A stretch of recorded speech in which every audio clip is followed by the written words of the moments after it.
Back here on Crossover Thursday here on the Locked On Podcast Network. Chris Carter of Locked On Steelers, Jeff Lloyd of Locked On Browns.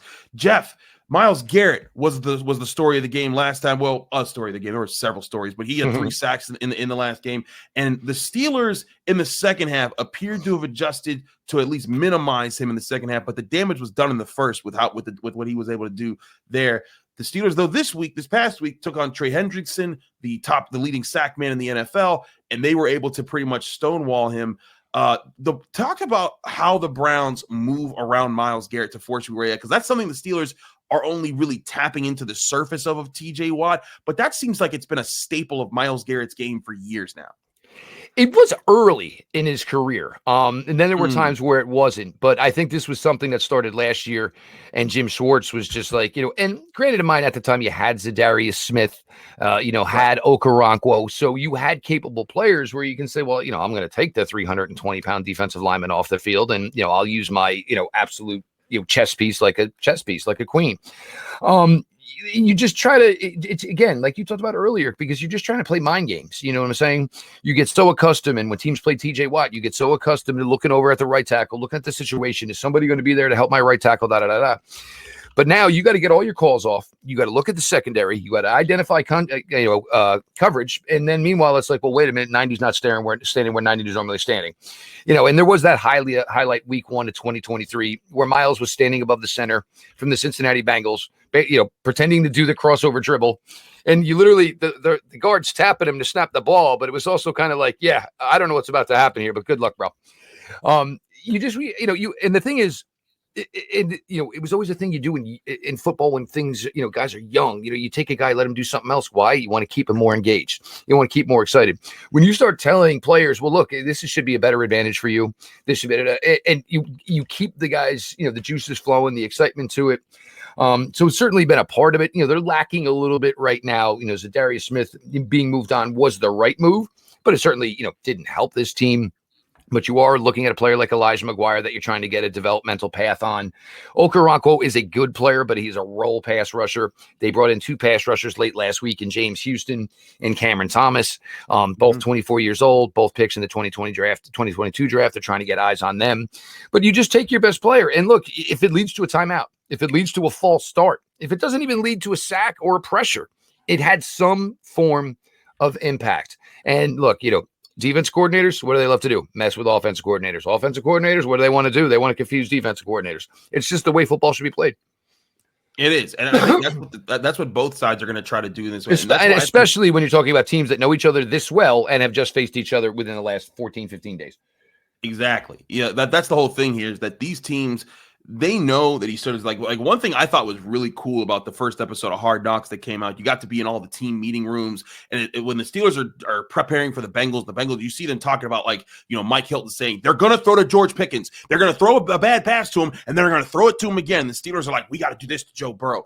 They're doing that about each other every single week because whereas they do that about other teams. It's different when you know a team because you play them all the time and you have to study them all year long, every year to kind of prepare for them. So that's where I think it's going to get really interesting on both sides is that the Browns are going to move around Myles Garrett. The Steelers started to move around TJ Watt. As I've been talking about all year long, I think it's something that's been very important for the Steelers to do to free him up as teams are sending triple teams. They're doing everything to his side. So move him around even just a little bit. It worked against the Giants. They didn't do it after that once Alex Highsmith got hurt. Then this past week they brought it back, and all of a sudden he has a multi-sack game.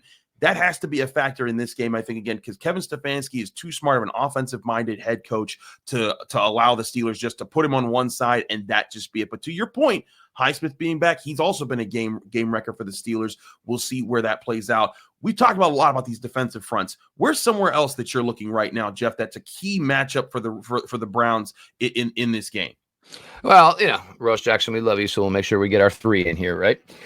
You got to clean it up. You can't be throwing 3 interceptions. Look, you throw the ball almost 60 times. You understand there's going to be some mistakes, but 3 interceptions per game is completely unsustainable in this league. So turnovers is a huge one. Now, the Browns, they've been taking a couple of punches and punching back. Well, Pittsburgh is probably going to be looking to punch back here. You know what I'm saying? They went into that Thursday night game, certainly did not want to lose, certainly did not want to take that L. So you got to be ready to go fight. The Pittsburgh Steelers, and the Browns Steelers games are usually pretty obvious. They're usually pretty tight in Cleveland, and they usually don't go very well in Pittsburgh. That is usually the way that this rivalry has gone for, even as the Browns have started to come back.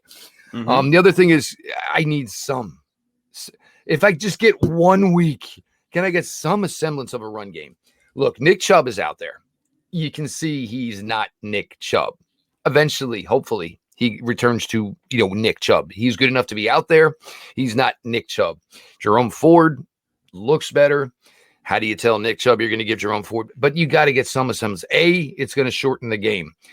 B, it's going to prevent Jameis Winston from having the ball, throw the ball 60 times. It's going to rest your defense.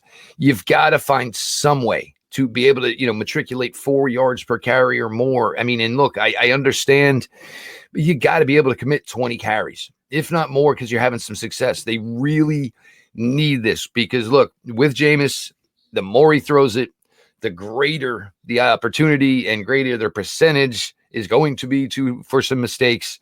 So you got to do everything to kind of manufacture the way your team currently sits. And one thing that would truly help this team in all facets is if they could find some success in the running game. I think that's the big thing. And that's the Steelers try to take away every week. It's about stuffing the run. It's about stuffing the run. And Mike Tomlin prioritized that. Heck, last week against Joe Burrow and Jamar Chase and T. Higgins, one thing you saw in Hard Knocks, he was talking about, we got to stop Chase Brown. We can't let that guy get going. And that's going to be the emphasis every single week for the Steelers. And look, even though Nick Chubb, I think, averaged less than 3 yards per carry, what did he do in that game, Jeff? He got 2 red zone touchdowns for the Steelers for the Browns in that short distance. That was a difference maker. Jameis Winston, though he played well, he didn't throw a single touchdown. And when he just got them into the red zone and Nick Chubb pushed the way in, that's what the Steelers have to avoid letting happen in this one, is making sure that they don't allow the Nick Chubb, Jerome Ford, even in short distance, key money down situations. What were the Browns? 5 of 5 on 4th downs in that game. They cannot allow those to happen, even if they are 4th and 2s and 4th and 1s. You got to be able to win those spots. Cam Hayward needs to be a difference maker. Watt needs to be a difference maker. Everyone, Patrick Queen, they all need to pitch in. And this is going to be, I think, another big game between these two teams. We won't give you our predictions because that's coming on our Friday episodes here on the Locked On Podcast Network. Jeff, thanks so much for joining me here on Crossover Thursdays. Let people know I can find you, follow you, and get more of your work. Well, and actually, just one last thing to your 4th down thing. Remember, Justin Fields, Mohurst blew up the pulling guard. Justin Fields didn't know what to do, so he took the ball to the right side on a 4th and yards, and it was big momentum thing at the time. Look, we appreciate you all. You guys, look, again, Locked On doesn't exist without the people who listen to it.